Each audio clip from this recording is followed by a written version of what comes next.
নাই আমি কান্দি।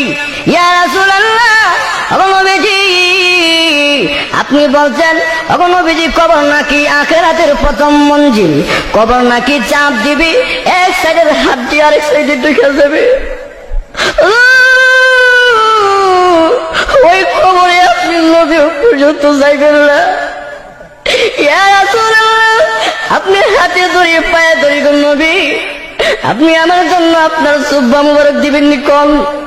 আল্লাহর নবী ডাক দিয়ে খাদিজা রে, তুমি আমি নবীর জন্য তোমার সম্পদ বিলীন করে দিলে। খাদিজা, আমি নবী ওয়াদা দিলাম তোমার জন্য আমার